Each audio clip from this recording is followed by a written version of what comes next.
Ça y est, il est là, vous l'attendiez, j'ai l'immense plaisir de vous présenter aujourd'hui le premier épisode de notre vlog en Thaïlande. Au programme, des temples, des animaux, de la nourriture, des marchés de nuit et plein d'autres surprises que j'ai trop hâte de vous présenter. Mais avant toute chose, il est actuellement midi et nous venons de décoller de Paris à destination de Bangkok où se trouve notre hôtel principal. Pourquoi hôtel principal ? Eh bien parce qu'on va beaucoup bouger une fois arrivé en Thaïlande et on avait besoin d'un endroit où poser nos bagages. Mais encore une fois, je vous expliquerai tout ça. Mais d'abord, commençons par les repas de l'avion. Bon, il fallait pas s'attendre à quelque chose d'extraordinaire, mais étonnamment c'était quand même plutôt bon. Un plat, une entrée, un dessert, du fromage. Bref, de quoi ravir un Guillaume qui commençait à avoir faim. Allez voir, ça de la beurre. Avec un petit film sympa. Moi je regarde Sherlock Holmes, mais Guillaume je sais pas ce qu'il va regarder du coup. Et parce qu'on aime bien le truc un peu fancy, on va même prendre du vin. Thank you. À la vôtre. Et c'est 11 heures plus tard qu'on nous a servi notre deuxième repas. Il est 22h, c'est le petit déj. On est arrivé. On vient d'arriver et là on va chercher un taxi pour aller jusqu'à l'hôtel. Et puis on va essayer de trouver une chambre parce qu'il est 6h du mat ici et que je vous avoue que j'ai quand même envie de dormir là.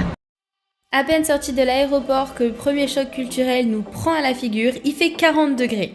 Ensuite, comme vous pouvez le voir sur les bords des routes, il y a énormément de publicités, dont certaines pour des médecins, ce qu'on n'a clairement pas en France. Bon, du coup après 11 heures de vol à peu près, on est enfin arrivé. Le choc culturel il est déjà là. On avait plein de trucs super, j'ai fait des shots un peu, donc vous allez voir un peu ce qu'on a pu quand on est sorti de l'aéroport. Je vous ai épargné la zone, les bagages, etc. n'est-ce pas?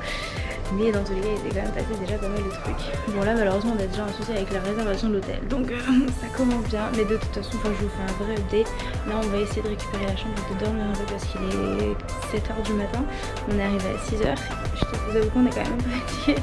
Donc on va dormir un peu, ensuite je vous fais un vrai check avec une autre tête que ma tête de fatiguée et on voit un peu ce qui se passe pour la journée. Allez, à tout à l'heure. C'est après un long débat avec la réception qu'on a finalement réussi à avoir la chambre. Rien d'exceptionnel, une petite salle de bain, un lit, juste de quoi poser nos bagages et se reposer un petit peu avant de repartir vadrouiller en ville. Seul petit bémol, le lit était extrêmement dur et très peu confortable. Mais bon, on était tellement fatigués que ça nous a pas vraiment dérangé pour la première nuit passée ici. Une fois la tête reposée, on a pris la GoPro, les chaussures et on a décidé d'aller faire un petit tour dans le quartier. Et ce n'est que quelques mètres plus tard que nous avons fait notre première rencontre. Ah oui, vous rêvez pas, ce sont bien des varans. Bon, inutile de vous dire qu'on a rapidement tracé notre route puisque on dirait pas comme ça mais ils sont quand même assez gros. Et bon, ce serait dommage qu'il y ait un accident dès le premier jour, n'est-ce pas ? Après 2 km de marche, sous une chaleur insupportable, on a finalement réussi à atteindre le premier temple. Histoire de vous épargner un peu mon accent catastrophique, je vais simplement faire un petit point historique sur le temple. Il a été construit durant le règne du 16e roi du royaume Ayutthaya entre 1548 et 1568. Ce sont malheureusement les seules informations que j'ai trouvées sur ce temple, mais ne vous en faites pas, sur tous les autres et tous les plus gros qu'on a pu visiter, j'aurai largement plus de choses à vous raconter dessus. Mais en attendant, je vous laisse admirer un petit peu les alentours.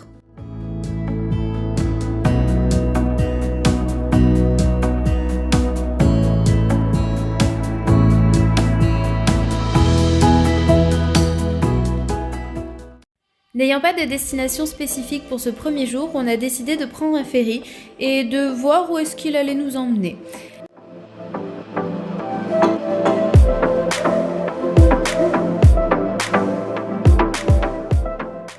Sur la route, on a croisé un bateau de transport de marchandises qui à lui tout seul devait traîner une bonne dizaine de wagons. On a également pu voir plusieurs petites maisons sur pilotis et quelques bars en bordure d'eau qui doivent avoir eu du imprenable sur le fleuve, dont un en particulier que nous testerons un peu plus tard dans le voyage. Et après une dizaine de minutes de voyage, nous avons finalement atterri dans un marché. Un énorme marché rempli de nourriture et de plein d'autres choses. On peut également y voir des bars et des restaurants ouverts sur la rue, dont le Amazon Café que vous venez de voir, qui est l'équivalent du Starbucks chez nous. L'un des grands avantages de la Thaïlande, c'est que rien n'est spécialement cher, et en particulier la nourriture et surtout dans les marchés.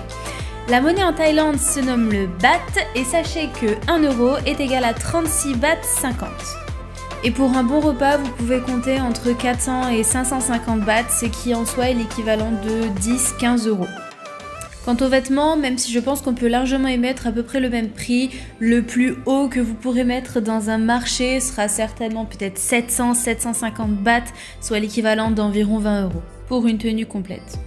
Il y a également des gadgets et accessoires, comme ces couvre-clés en silicone, et bien évidemment les bijoux que l'on retrouve un peu partout dans les marchés, et surtout des pierres semi-précieuses. Et bien sûr, ma partie préférée, les stands de fruits. Regardez-moi toutes ces couleurs, un vrai régal pour les yeux. Mais bon, au bout d'un moment, crapahuté dans toute cette nourriture, on a commencé à avoir faim et on est tombé sur ce monsieur qui fait des smoothies à l'avocat. Donc on a décidé d'en prendre un et bon, c'était quand même plutôt intéressant comme goût, rien de spécialement habituel. J'ai adoré et Guillaume aussi, comme vous pouvez le constater. Bon, pour des raisons évidentes, je ne prononcerai encore pas le nom de ce monastère. En revanche, je peux au moins vous apprendre que c'est un monastère royal de seconde classe et qu'il a également été construit durant l'époque Ayutthaya.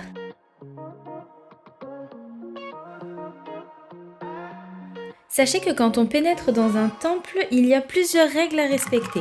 Je ne vous les citerai pas toutes puisque je risque d'en oublier, mais je peux au moins vous donner les plus importantes. Déjà, dans un premier temps, on enlève toujours ses chaussures. Il est interdit de porter des vêtements trop courts comme des shorts ou des jupes ou encore des hauts débardeurs ou qui montreraient un peu trop de poitrine. Bien évidemment, les couvre-chefs sont également interdits à l'intérieur.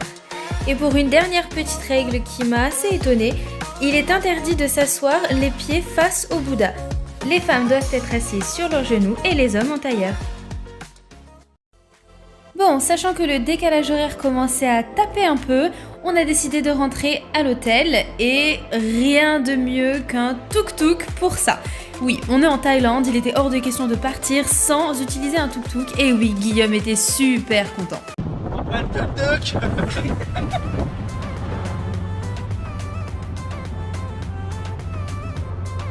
Alors, on va pas trop filmer parce qu'après on va aller tout droit dans des endroits où il y a plein de bâtiments officiels.